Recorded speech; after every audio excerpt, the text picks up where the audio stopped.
কথায় আছে কোরআন ধরতে গেলে আপনাকে অজু লাগবে, পবিত্রতার প্রয়োজন আছে।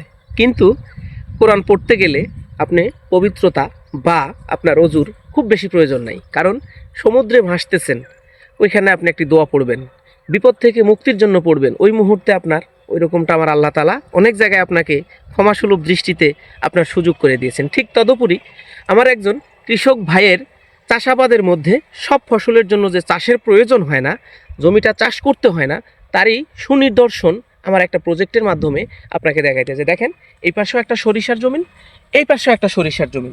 যদি দেখাই আপনাকে, এটা দেখে আপনি যদি কৃষক হন অবশ্যই জানবেন, এই যে ধানের মোথাটা এই যে পড়ে আছে দেখেন, এটা কিন্তু চাষবিহীন। এই প্লটটা কিন্তু চাষবিহীন। এই যে দেখেন, এটাতে চাষ দেওয়া নাই, জাস্ট নরম মাটিতে বুনে দেওয়া হয়েছে। আপনাকে যদি দেখাই ফলনের অবস্থান দেখেন, প্রক্ষান্তরে এই জমিটা কিন্তু চাষ করা। এই যে দেখেন, চাষ না করলে কিন্তু এই যে এই ঢেল মাটি এগুলো কিন্তু আসতো না, এটা কিন্তু চাষ করা জমিন। তো আমি আপনার কাছে ছোট্ট জিজ্ঞাসা, এই প্লটের চেয়ে এই প্লটের অবস্থানটা বুঝে আপনি সিদ্ধান্ত নেবেন। আমরা অযথাই জমি জো আসবে, জমি জো হবে, জমিতে আমরা ফসল বপন করব, চাষ করব, নানাবিধ টেনশন নিয়ে পড়ে থাকি। এই চিন্তাধারা মাথা থেকে ফেলে দিতে হবে।